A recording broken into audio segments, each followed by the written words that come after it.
जय माता दी, हर हर महादेव। आपको मेरी बर्थडे वाली वीडियो कैसी लगी आप कमेंट में बताइएगा। कमेंट बहुत कम ही आता है मेरे पास, लेकिन मैं ये सोचती हूँ कि अगर मैं शॉर्ट्स डाल रही हूँ तो आप उसमें ज़रूर कमी बताइए। जो भी कमी है उसको मैं दूर करने की कोशिश करूँगी। और आपको मेरा बर्थडे सेलिब्रेशन कैसा लगा ये बताइए। आपको मेरा गिफ्ट भी पता लग गया कि मुझे क्या क्या मिला है, और मैंने आपको पूरी ईमानदारी से दिखाया है, तो इसलिए प्लीज़ आप मुझे सपोर्ट करिए। मेरा वॉच टाइम बिल्कुल नहीं बढ़ रहा है। मैं इतनी मेहनत कर रही हूँ, लाइव भी लगाती हूँ, पर कोई भी लाइव में लाइक नहीं करता, कमेंट नहीं करता। बस व्यूज़ आते हैं, शो करता है कि लोग देख रहे हैं, पर लोग मतलब कमेंट ही नहीं करते कि मेरा वॉच टाइम बढ़े। तो हाथ जोड़ के आपसे रिक्वेस्ट कर रही हूँ कि प्लीज़ मुझे सपोर्ट करिए कि मेरा वॉच टाइम थोड़ा बढ़ जाए, मेरा चैनल भी थोड़ा सा चलने लग जाए आपके आशीर्वाद से। तो यही सपोर्ट चाहती हूँ मैं आपसे। इसी के साथ आपको एक कान्हा जी की बहुत अच्छी कहानी सुनाऊंगी मैं, आप ध्यान से सुनिएगा। हरे कृष्णा। बात ये है कि कृष्ण, आप लोग जानते हैं कि कृष्ण भगवान का पैर हमेशा नंगा होता है, मतलब कि वो खुले पैर रहते हैं, उनके पैर में कोई भी पादुका नहीं होती है। क्यों नहीं होती है ये कहानी मैं आपको सुनाऊंगी, तो सुना रही हूँ। और जब हमारे कान्हा जी छोटे थे तो क्या हुआ कि वो, अब उनके मन में ये विचार आया कि मैं अब बड़ा हो गया हूँ, अब मैं बड़ा हो गया हूँ तो मैं अब बच्चियाँ नहीं चराऊँगा, अब मैं गैया चराऊँगा। वो अपने यशोदा मैया के पास गए और बोले, मैया अब मैं बड़ा हो गया हूँ इसलिए मैं अब गैया चराऊँगा, मैं बच्चियाँ नहीं चराऊँगा। तो मैया बोली कि ऐसे तो मानेगा नहीं। तो मैया ने कहा कि इससे बहस क्या करूं मैं, इसको बोल देती हूँ कि जाके नंद बाबा से बात करें। तो उन्होंने ये कहा कि जाओ तुम अपने बाबा से पूछो, अगर बाबा तुम्हें अनुमति दे देते हैं गाय चराने की तो मैं भेज दूंगी। तो यशोदा माँ ने ऐसे कान्हा को कहा, और कान्हा जी भागते भागते गए नंद बाबा के पास। नंद बाबा से पूछे कि बाबा मैं अब बड़ा हो गया हूँ, मैं अब बच्चियाँ नहीं चराऊँगा, मैं भी काम करूँगा, मैं भी आपके काम में हाथ बटाऊँगा, आप थक जाते हो, और मैं अब बड़ा हो गया हूँ तो मैं भी अब गाय चराऊँगा। नंद बाबा कह रही, बेटा अभी तू छोटा सा नन्हा सा बालक, अभी तो गैया चराएगा, गैया तुझे दौड़ेगी तो तू पकड़ नहीं पाएगा, तू गिर जाएगा, तुझे चोट लग जाएगी। पर कान्हा तो कान्हा ही है। कान्हा जी ने कहा कि नहीं बाबा, मैं अब गाय चराऊँगा तो मैं गाय चराऊँगा, मैंने कह दिया सो कह दिया। हमारे कान्हा जी हटी हैं, आपको तो पता ही है। तो नंद बाबा ने कहा कि भाई इसको टालने का एक ही तरीका है। नंद बाबा ने कहा कि ठीक है, जाओ तुम पंडित को बुला के लाओ, गौ चारा का जब मुहूर्त होगा तब ना मैं तुम्हें भेजूंगा। अब कान्हा जी गए दौड़े दौड़े दौड़े पंडित जी के पास। पंडित जी के पास गए कि बाबा मेरे बुला रहे हैं, चलो। तो पंडित जी ने कहा ठीक है, नंद बाबा ने बुलाया है तो मैं चलता हूँ।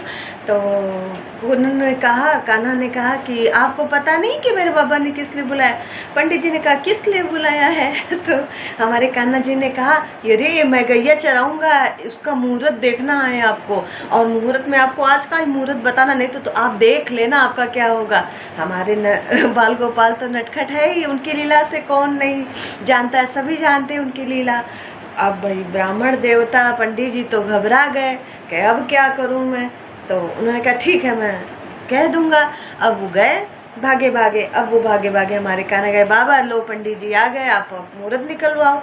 अब ब्राह्मण देवता अपनी पोथी वोथी लेके बैठे हैं, हमारे कान्हा जी बैठे हैं और ब्राह्मण को इशारा कर रहे हैं, आज का ही बताना, आज का ही बताना, अपनी आंखों से इशारा कर रहे हैं। और जो है और कान्हा की मोटी मोटी आंखों से पंडित जी यूं घबरा रहे कि अब मेरा क्या होगा, नटखट कान्हा मुझे परेशान करेगा। तो बहुत देर हो गई तो नंद बाबा ने कहा कि अरे पंडित जी बहुत काफ़ी समय हो गया और आप कुछ बताइए मुहूर्त कब का है। तो पंडित जी कान्हा की तरफ देखते हुए बोले कि आज का ही मुहूर्त है, इसके 2 साल में कोई मुहूर्त ही नहीं है, आज का ही मुहूर्त है। तो कान्हा गाय चराने आज ही जा सकता, नहीं तो फिर 2 साल के बाद आप भेजिएगा। अब नंद बाबा कहे आज का ही मुहूर्त है, तो कहा हाँ आज का ही मुहूर्त है। अब कान्हा बड़े खुश उछल पड़े, कहे कि ठीक है पंडित जी, आप अपनी दक्षिणा लीजिए और जाइए अपने घर विश्राम करिए, मेरा तो मुहूर्त निकल गया।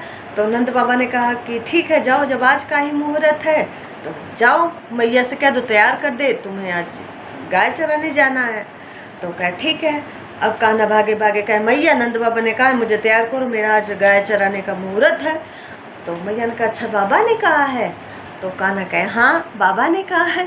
अब मैया को तैयार करना ही पड़ा। मैया ने अच्छे अच्छे वस्त्र पहनाए और मोर पंख पहनाए, मुकुट पहनाए, मुकुट में मोर पंख लगाए। और जब उनके लिए चरण पादुका लेके आई मैया, तो कहीं कि लल्ला अब पैर आगे कर जल्दी, तुझे चरण पादुका पहना दूं मैं। तो कान्हा ने कहा कि नहीं, मैं नहीं पहनूंगा मैया, ये मत पहनाओ। तो मैया ने कहा क्यों कान्हा, क्यों तू चरण पादुका क्यों नहीं पहनेगा? तो कान्हा ने कहा कि मैया मैं एक ही शर्त पे चरण पादुका पहनूंगा। तो मैया ने कहा बता तेरी शर्त। तो कान्हा ने कहा कि जब मेरी गैया को तू चरण पादुका पहना देगी तब मैं अपने पैर में चरण पादुका पहनूंगा। तो मैया ने कहा कि बेटा अब गैया के लिए मैं कहाँ से चरण पादुका ले आऊँ? तो कान्हा ने कहा कि जब मेरी गैया नहीं पहनेंगी तो मैं कैसे पहन सकता हूँ। तब से लेके आज तक हमारे कान्हा आज तक अपने पैरों में कभी भी चरण पादुका नहीं पहने। और यही कारण है कि जब कान्हा जी को सबसे प्रिय गाय है, वे उनके बछड़ों के साथ खेलते हैं, रहते हैं, बातें करते हैं।